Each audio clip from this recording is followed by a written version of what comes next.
السلام علیکم بچوں، سبق کا نام ہے برکھا رت اور شاعر کا نام ہے الطاف حسین حالی۔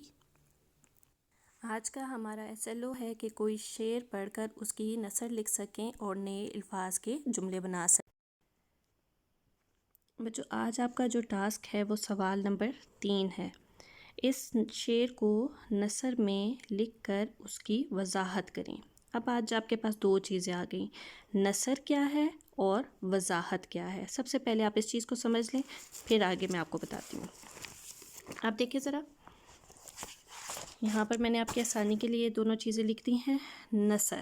نثر کہتے ہیں کسی مصرعے یا شعر کو سادہ جملے میں تحریر کرنا۔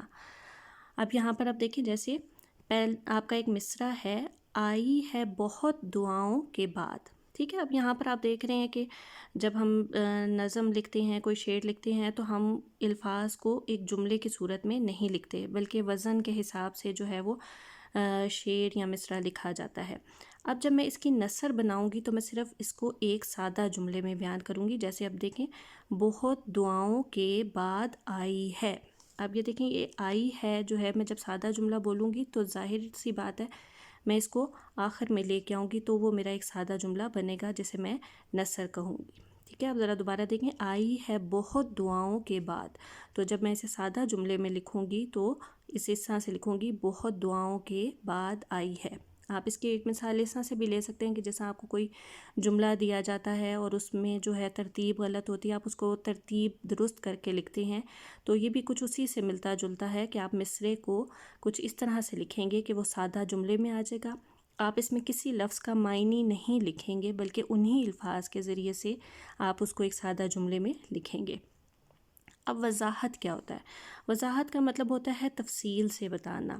جب ہم ایک مصرعے کو یا شعر کی وضاحت بیان کرتے ہیں تو اس کا ایک طریقہ ہوتا ہے، ہم اسے ڈائریکٹ شروع نہیں کر دیتے، بلکہ ہم یہ لکھتے ہیں کہ یہ شعر اس نظم سے لیا گیا ہے، اس جو ہے وہ نظم کے شاعر کا نام یہ ہے۔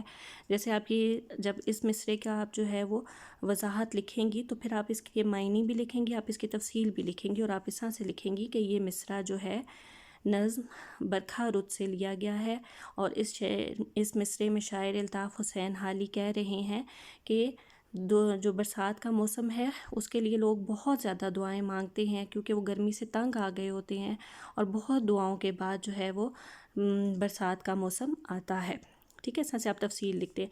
لیکن جب آپ نثر لکھ رہے ہوتے ہیں تو نثر میں آپ اس میں تفصیل نہیں لکھتے ہیں، الفاظ کے معنی نہیں لکھتے ہیں، بلکہ آپ انہی الفاظ کی مدد سے جو ہے وہ آپ نثر بناتے ہیں۔ لیکن وضاحت جب آپ لکھیں گے، یا جسے آپ تشریح بھی کہتے ہیں، جب تشریح لکھیں گے تو پھر آپ اس میں نظم کا حوالہ بھی دیں گے، آپ اس میں شاعر کا نام بھی لکھیں گے، اور پھر آگے آپ اس کی تفصیل لکھیں گے، ٹھیک ہے۔ اگر ایک مصرعہ ہے تو آپ اسے کم از کم دو جملوں میں اس کی جو ہے وہ تفصیل لکھ سکتے ہیں، 2 سے زیادہ بھی ہو سکتی ہے۔ شعر ہے تو کم از کم 5 جملوں میں آپ اس کی جو ہے وہ تفصیل لکھ سکتے ہیں، ٹھیک ہے۔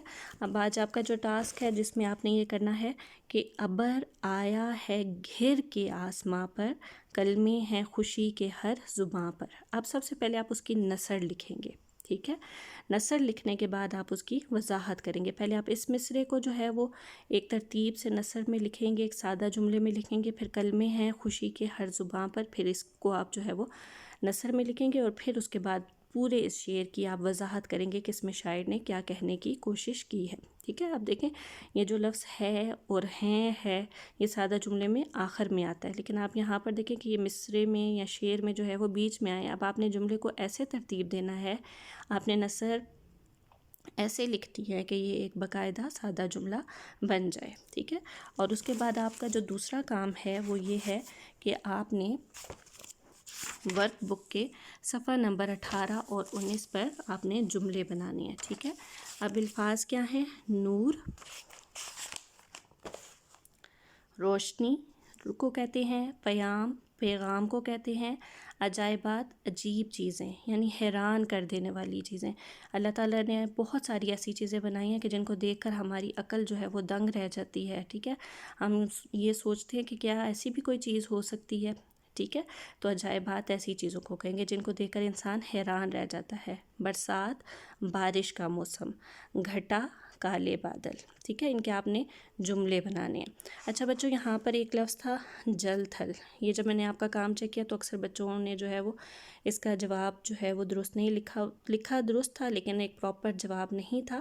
تو جل تھل کا مطلب یہ ہوتا ہے کہ جب بارش ہوتی ہے، برسات کا موسم آتا ہے تو جگہ جگہ پانی کھڑا ہو جاتا ہے، ٹھیک ہے نا، جگہ جگہ پانی کا جو ہے وہ کھڑا ہو جانا، اس کو ہم جل تھل کہتے ہیں، ٹھیک ہے۔ تو مکمل ایک جواب لکھیں گے، میں آخر میں ایک پکچر بھی جو ہے وہ شیئر کروں گی جس سے آپ کو پتہ چل جائے گا۔ دیکھیں کہ وہاں پہ جگہ جگہ پانی کھڑا اور بچے اس میں کشتیاں چلا رہے ہیں، تو اس کو ہم جل تھل کہیں گے۔ برسات کے موسم میں جگہ جگہ پانی کے کھڑے ہو جانے کو جل تھل کہا جاتا ہے، ٹھیک ہے۔